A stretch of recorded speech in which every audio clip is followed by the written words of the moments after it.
12/10/2024 दरम्यान सकाळी 11 वाजेच्या सुमारास ओकस प्रॉपर्टी कॅनडा कॉर्नर नाशिक येथे फिर्यादी व तिचे पती हे अशोक खरात यांना भेटण्यासाठी गेले असताना त्यावेळी अशोक खरात याने फिर्यादीचे पतीस बाहेर पाठवून फिर्यादीला एकटीला थांबवून तिच्या हातावर एक काळा दगड ठेवून तिच्या कानात मंत्र पुटपुटून तिच्या डोक्यावर पाठीवर हात फिरवून तिच्या छातीला स्पर्श करून तिच्या मनास लज्जा उत्पन्न होईल असे कृत्य केले।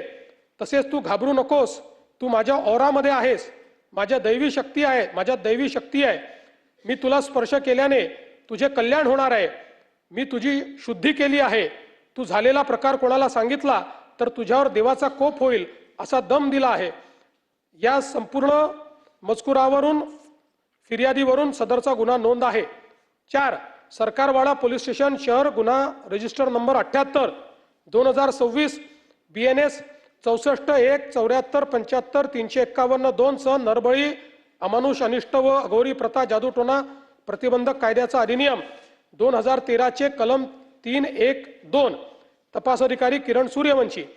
थोडक्यात हकीकत एप्रिल 2022 ते डिसेंबर 2024 या कालावधीत यातील फिर्यादी हिला मुलगा व्हावा व तिची कौटुंबिक अडचण सुटावी यासाठी तिला आरोपी अशोक खरात याने वेळोवेळी ओकस प्रॉपर्टी कॅनडा कॉर्नर नाशिक येथे बोलवून तिला तांब्याच्या भांड्यातील पाणी पिण्यास देऊन पेढा खाण्यास देऊन तिला गुंगी आल्यानंतर तिच्या गुंगीचा फायदा घेऊन तिच्याशी शारीरिक लगट करून तिच्याशी जबरदस्तीने शारीरिक संबंध करून मी देवाचा अवतार आहे, माझ्याशी संबंध केल्यामुळे तू शुद्ध झाली आहे, तुझ्या सर्व अडचणी दूर होणार आहेत आणि हे जर कोणाला सांगशील तर देव तुझ्यावर कोपेल, तुझे चांगले होणार नाही असा दम दिला।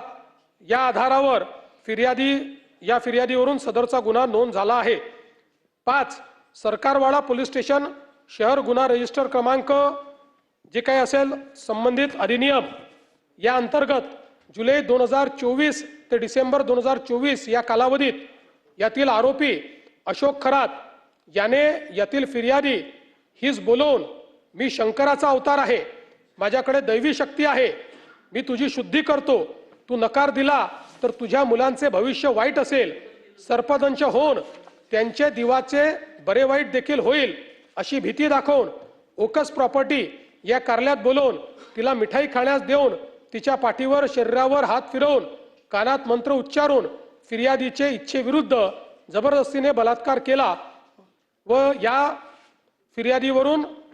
मजकुरावरून फिर्यादीने सदर गुन्हा नोंद केला आहे।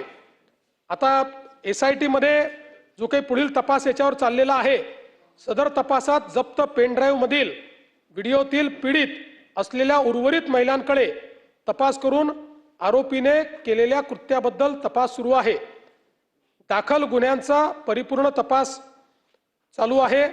आरोपीचे भोंदूगिरीस व जादूटोण्यास बळी पडलेल्या महिलांचा व इतर पीडितांचा शोध घेऊन त्याबाबत तपास करणे व त्यांची आर्थिक फसवणूक झाली आहे का याबाबत देखील तपास सुरू आहे। आरोपीचे मालमत्तेची माहिती प्राप्त करून त्याचे आर्थिक व्यवहार तपासून त्याबाबत कायदेशीर कारवाई सुरू आहे। आरोपीच्या मोबाईल मधील डेटा सायबर विभागाकडून क्लोनिंग झाल्यानंतर सदरचा मोबाईल सायबर फॉरेन्सिक मुंबई येथे पाठवून त्यातील डिलीट झालेला डेटा रिकव्हर करून त्या आधारे प्राप्त होणाऱ्या माहितीवरून अधिक तपास करण्यात येणार आहे। आरोपीने जादूटोणा व भोंदूगिरीचा वापर करून कोणाची फसवणूक केली आहे, त्यात कोणत्या शासकीय अधिकाऱ्याचा समावेश आहे काय याचाही तपास सुरू आहे। गुन्ह्याच्या अनुषंगाने अशोक खरात याला जर कोणी मदत केली असेल त्या सर्वांची चौकशी करण्यात येईल। आतापर्यंत महाराष्ट्र पोलिसांनी 6 पीडित महिलांना निष्पन्न करून त्यापैकी 5 पीडित महिलांच्या जबाबावरून 5 गुन्हे व 1 साक्षीदाराच्या जबाबावरून त्याच्या पत्नीविषयी घडलेल्या प्रकाराबाबत 1 गुन्हा असे 6 गुन्हे नोंद केले आहेत। या दाखल गुन्ह्यात आरोपी अशोक खरात याला अटक करून 24/3/2026 पर्यंत पोलीस कोठडी मिळाली आहे। आरोपीने भोंदूगिरी जादूटोणा करून केलेल्या अश्लील कृत्याबाबतचे व्हिडिओ ज्या साक्षीदाराने पोलिसांसमक्ष सादर केले त्याला पोलीस संरक्षण देण्यात आले आहे।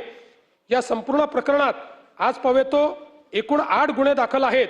या 8 गुन्ह्यांपैकी 7 गुन्हे SIT कडे तपासात आहेत। 1 गुन्हा क्राईम युनिट क्रमांक 1 नाशिक शहर यांच्याकडे तपासात आहे। एकूणच अध्यक्ष महोदय, या संदर्भात अजून भरपूर माहिती मिळते आहे। आज जो काही मी अहवाल या ठिकाणी दिलेला आहे हा अंतरिम अहवाल आहे। रोज तपास, आता त्यांची कस्टडी वाढली आहे त्याची, त्यामुळे अजून जे काही आपल्याला पुरावा मिळाला आहे, अजून जे काही त्यातनं कनेक्शन्स मिळत आहेत त्याची तपासणी चाललेली आहे। पण काल सभागृहाची या ठिकाणी या संदर्भात निवेदन व्हावं अशी मागणी असल्यामुळे आत्तापर्यंतच्या तपासाचे निवेदन आहे। पुढे जो काही तपास होईल तोही सभागृहाला अवगत करण्यात येईल।